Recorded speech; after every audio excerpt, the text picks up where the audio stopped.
नमस्ते। इस वीडियो में मैं डिस्कस करने वाला हूँ section number 11 and section number 12। Section number 11 section number 12 Rajasthan rent control act 2001 जो सीरीज़ हमें चल रही है उसी को कंटिन्यू कर रहा हूँ मैं।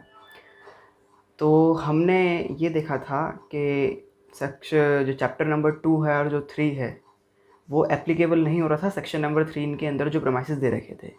तो अब जो मैं शुरू करने जा रहा हूँ चैप्टर जो सेक्शन नंबर 11 है और जो 12 है जो इस वीडियो में बताने वाला हूँ आपको, ये चैप्टर नंबर 4 शुरू हो जाता है। तो इससे पहले के जितने सेक्शंस हमने देखे हैं जो सेक्शन नंबर 9 तक होते हैं, तो सेक्शन नंबर 6, 7, 8, 9 और 10, तो ये 5 जो सेक्शन है ये 2 चैप्टर कवर करते हैं। तो इन पे जो सेक्शन नंबर 3 का जो प्रेमाइसेस जो दे रखे हैं वो एप्लीकेबल नहीं होते। यहाँ से जो सेक्शन नंबर 3 में जो प्रेमाइसेस की बात की हुई है वो उन पे ये चीज़ें एप्लीकेबल होगी। तो अब सेक्शन नंबर 11 में बात करी है restoration of possession of illegally dispossessed tenant.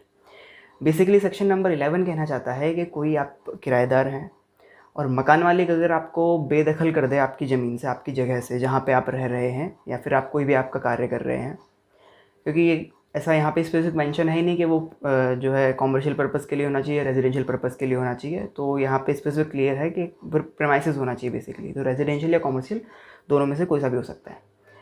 बात आती है कि अब आपको इलीगली डिस्पोजेस किया गया है। इलीगली डिस्पोजेस करने का मतलब क्या है, यहाँ पे क्या दे रखा है, यहाँ पे दे रखा है कि अगर आपको बिना कंसेंट के, आपकी इच्छा नहीं है, आपकी सहमति नहीं है और आपको डिस्पोजेस कर दिया, आपको मकान खाली करने के लिए वो खुद कह देता है, वो खुद आपका सामान बाहर फेंक देता है घर से निकाल के, और लिखा हुआ है otherwise due process of law. Due process of law मतलब अगर कोई कानून बना हुआ है तो और उसकी प्रोसेस के हिसाब से अगर आपको खाली करवाया गया है तो दैट इज़ नॉट इलीगल, तो वो इलीगल नहीं है।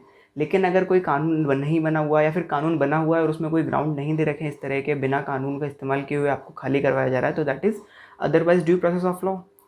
लॉ बना हुआ ही नहीं है और आपको खाली करवा दिया गया है, तो वो ग्राउंड नहीं है खाली करवाने का। यहाँ पे आपका पूरा राइट है, जो मकान किराएदार है उसका पूरा राइट है कि वो वापस पोजीशन ले सकता है, वापस उस जगह रह सकता है जहाँ पे उससे उसको खाली करवाया गया, मतलब उसने खाली करा है।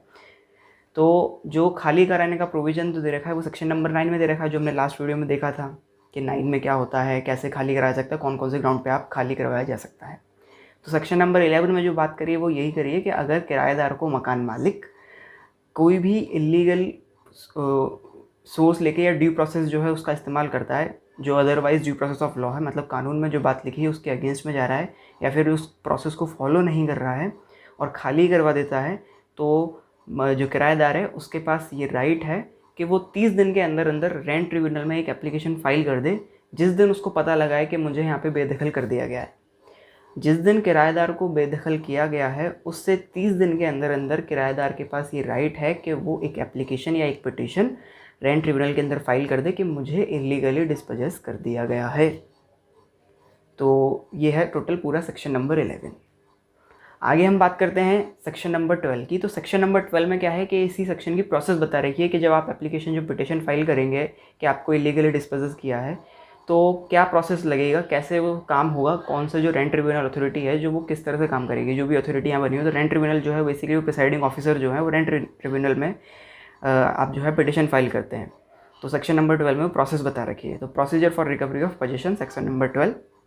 तो सेक्शन नंबर 12 में बता रखा है कि जो 11 में आप एप्लीकेशन या पिटीशन जो आप जैसा कि फ़ाइल कर रहे हैं, तो जो पिटीशन फाइल करेंगे उसमें आपको एक एफिडेविट देना पड़ेगा। एफिडेविट बेसिकली एक डॉक्यूमेंट आपको देना पड़ेगा, उसमें लिखना पड़ेगा कि मैं इतने टाइम से यहाँ रह रहा हूँ, मुझे इलीगली डिस्पोजेस किया गया है और अदरवाइज ड्यू प्रोसेस लॉ के द्वारा डिस्पोजेस किया है, कोई भी इनके पास राइट नहीं है मुझे डिस्पोजेस करने का। दैट इज़ जो एफिडेविट में आपको जनरल चीज़ आपको कंटेन करनी है, जिन पे आप खुद बिलीव करते हैं, जिन पे आपको खुद का विश्वास है कि हाँ ये चीज़ें नहीं है। दूसरी चीज़, आपको अगर कोई डॉक्यूमेंट है आपके साथ में, आपके पास रेंट डीड है कि आप प्रॉपर रेंट भी पेमेंट कर रहे हैं, आपके पास रेंट एग्रीमेंट बना हुआ है कि इतने टाइम का रेंट एग्रीमेंट बना हुआ है लेकिन फिर भी हमें खाली करवा दिया, निकाल दिया उस जगह से, तो वो सारे जो डॉक्यूमेंट है आपको वो फाइल करना है रेंट ट्रिब्यूनल में।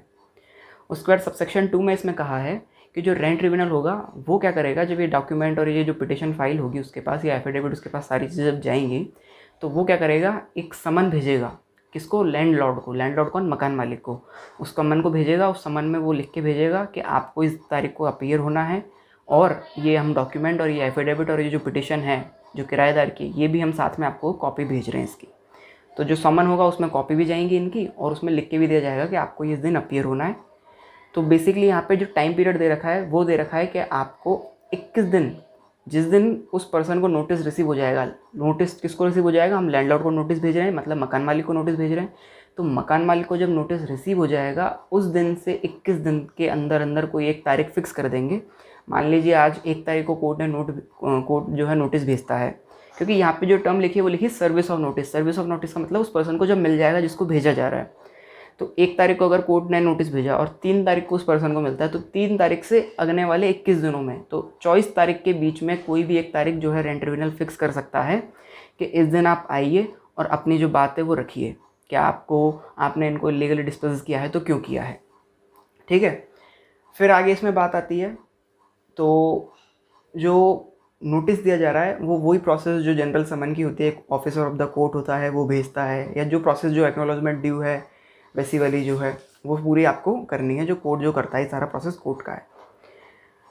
उसके बाद इसमें आगे लिखा हुआ है कि जो लैंडलॉर्ड है उसको क्या करना पड़ेगा, अपना रिप्लाई फाइल करना होगा 10 दिन के अंदर अंदर। अभी जो डेट डिसाइड हो रही है वो डेट डिसाइड हो रही है कि आपको 21 दिन, जिस दिन आपको सर्विस हुई है नोटिस की, उसके 21 दिन के अंदर अंदर आपको आना है। तो जो डेट डिसाइड हुई है उसके अंदर तो उसको आना है, तो वो 24 तारीख से पहले पहले कोई सी भी डेट रेंट ट्रिब्यूनल डिसाइड कर देगा, तो वो उस दिन उसको प्रेजेंट होना पड़ेगा। और थर्ड क्लॉज में ये लिखा हुआ है, थर्ड सबसेक्शन में, कि जो लैंडलॉर्ड है उसको अपना रिप्लाई जो है 10 दिन के अंदर अंदर फाइल करना है। इसका मतलब क्या है, जिस दिन आपको नोटिस मिला था उस नोटिस में ये डेट लिखी थी कि आपको इस दिन प्रेजेंट होना, उस नोटिस में ये बात भी लिखी होगी कि आपको जो रिप्लाई है वो इस तारीख को देना है, इस तारीख से पहले पहले देना है। तो जो रिप्लाई देने की डेट होगी वो 10 दिन से ज़्यादा नहीं होनी चाहिए। मतलब जिस दिन आपको नोटिस रिसीव हुआ है, मान लो अपन ने अभी एग्जांपल लिया था कि 1 तारीख को नोटिस कोर्ट भेज रहा है और 3 तारीख को रिसीव हो रहा है, तो 3 तारीख से और आने वाले 10 दिन, तो 13 तारीख के बीच में, सिर्फ 3 से और 13 के बीच में उसके पास टाइम है वो अपना रिप्लाई फाइल करे। अगर वो नहीं करेगा तो फिर वो एक्स पार्टे ऑर्डर भी दिया जा सकता है, जो कि हम आगे सेक्शन नंबर 20 में देखेंगे। तो बेसिकली उनको 13 तारीख तक उसको रिप्लाई फाइल करना है, और उस रिप्लाई की कॉपी जो है वो एक जो टेनेंट जो है, जो किराएदार है, उसको भी देनी है। ठीक है, आगे इसमें बात करी है कि अब जब कॉपी किराएदार को मिल जाएगी तो उस किराएदार के पास भी समय है, जिस दिन उसको कॉपी रिसीव हुई है उस दिन से 7 दिन का उसके पास टाइम है, वो अपना रीजॉइंडर फाइल कर दे। मतलब रिप्लाई जो आया है उसका भी वो रिप्लाई फाइल कर सकता है। तो वो जो रिप्लाई होगा वो जो है टेनेंट फाइल कर रहा है, बेसिकली जो किराएदार है वो दे रहा है। ठीक है, तो रिप्लाई किसका दे रहा है, जो लैंडलॉर्ड ने जो जवाब दिया था आपकी बात का। सबसे पहले क्या हुआ था, किराएदार ने एक पिटीशन फाइल करी थी, तो पिटीशन गई थी और उसके साथ जो डॉक्यूमेंट है वो गए थे कॉपी मकान मालिक के पास। मकान मालिक ने अपना रिप्लाई फाइल कर दिया, जिसको 10 दिन का टाइम दिया था। अब उसने जब रिप्लाई फाइल कर दिया तो जो रिप्लाई आया, उस रिप्लाई का भी अगर कोई रिप्लाई देना चाह रहा है किराएदार, तो वो रिप्लाई देने का टाइम 7 दिन है। तो वो 7 दिन आपको मिलेंगे जो किराएदार हैं, जिस दिन आपको वो कॉपी रिसीव हुई है। कॉपी जो आपको रिसीव हुई है ना, जो मकान मालिक ने लिख के दिया था, जो अपना रिप्लाई दिया था, उसकी कॉपी जब रिसीव हो जाएगी उस दिन से 7 दिन काउंट किए जाएंगे। तो उस दिन से आपके पास 7 दिन है, आप अपना रिप्लाई दे सकते हैं। इसके बाद आगे इसमें लिखा हुआ है कि जो रेंट ट्रिब्यूनल है उसको क्या करना पड़ेगा, जिस दिन रिप्लाई जो रिजॉइंडर जिसको हम बोलते हैं, रिप्लाई जो किराएदार फाइल कर रहा था वो फाइल कर देगा उस दिन से 15 दिन, उस दिन से जिस दिन फाइल किया उस दिन से 15 दिन तक बीच में कोई एक डेट फिक्स कर दी जाएगी कि इस दिन हम दोनों पार्टियों को सुन लेंगे। ठीक है, जिस दिन रिप्लाई रिजॉइंडर फाइल किया है उस दिन से और 15 दिन के बीच में कोई भी एक डेट फिक्स कर दी जाएगी और वो उस डेट को सुन लिया जाएगा दोनों पार्टियों को, क्योंकि दोनों पार्टी के डॉक्यूमेंट आपके पास आ चुके हैं। दोनों पार्टी अपनी क्या बात कहना चाहती हैं वो उन्होंने लिखित में दे दी है। रिप्लाई दोनों ने की ही है, एक ने पिटीशन भी फाइल करी इनिशियली। तो आपके पास पूरा मटेरियल आ गया, तो 15 दिन से ज़्यादा का आप समय नहीं देंगे और उसमें आप कोई भी जो डेट है फिक्स कर देंगे और जो रेंट ट्रिब्यूनल है वो दोनों पार्टियों को सुन लेगा। अगर आप देखेंगे तो इस सेक्शन में क्या हो रहा है कि प्रोसेस बहुत जल्दी हो रही है। हमने जितने प्रीवियस सेक्शंस देखे थे जहाँ पे प्रोसेस की बात हो रही थी, या तो रिवीजन ऑफ रेंट की बात हो, या एविक्शन ऑफ टेनेंट की बात हो, या इमीडिएट पोजीशन आप चाह रहे थे, तो उनमें भी बहुत टाइम दिया जा रहा था, 30 दिन, फिर 45 दिन, या 30 दिन, फिर 10 दिन, इस तरह से बहुत लंबा टाइम दिया जा रहा था। यहाँ पे जो है 15 दिन ही दे दिए मिनिमम, और लास्ट में इन्होंने बात कह दी कि 90 दिन के अंदर अंदर पूरी पिटिशन को डिस्पोज कर देना है। जो पिटिशन आई है आपके पास कि हमें इलीगली डिस्पोज किया है, तो 90 दिन का समय है, पूरे 90 दिन, 3 मंथ्स होते हैं 90 दिन, तो 90 दिन, हम 3 मंथ्स नहीं कहेंगे इसको, क्योंकि जब 90 दिन लिखा हुआ है तो आप इसको 90 दिन ही कहेंगे, इसको 3 महीने नहीं कहेंगे। ये बहुत इंपॉर्टेंट है लॉ में। तो 90 दिन ही काउंट किए जाएंगे, क्योंकि हो सकता है ना किसी मंथ में 28 दिन हो, किसी में 31 दिन हो, किसी में 29 दिन भी आ जाते हैं, तो वो असमंजस वाली स्थिति है, तो वो काम नहीं, सिर्फ 90 दिन ही काउंट देखना है आपने।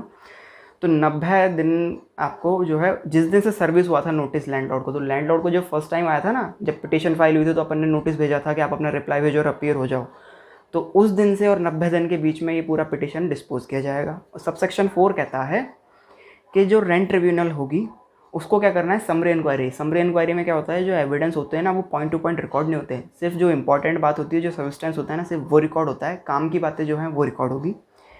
दूसरा, इसमें वो देखेगा, वो डिटरमाइन करेगा रेंट ट्रिब्यूनल कि क्या जो टेनेंट है उसको सही में इलीगली डिस्पोज किया गया है उसकी बिना कंसेंट के, या फिर otherwise due process of law के किया गया है।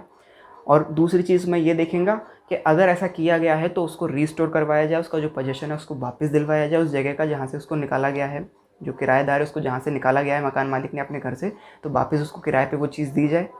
और दूसरा, रेंट ट्रिब्यूनल में आल्सो, यहाँ पे मे टर्म है, कंपलसरी नहीं रेंट ट्रिब्यूनल के ऊपर, लेकिन एक डिस्क्रिशनरी पावर है कि वो अगर रेंट ट्रिब्यूनल चाहती है तो वो एक कंपनसेशन भी दे सकती है किराएदार को, जो कि लैंडलॉर्ड देगा, क्योंकि उसको ये सारा प्रोसेस करने में, इसको 3 महीने का, अब 90 दिन आप रुकोगे तो इसमें उसको कहीं रहना भी पड़ेगा, तो वो सारा जो उसका खर्चा है, आप वकील भी क्या होगा उसमें, तो वो सारा जो खर्चा है वो सारा किराएदार को मकान मालिक पेमेंट करेगा, ऐसा कोर्ट ऑर्डर कर सकता है।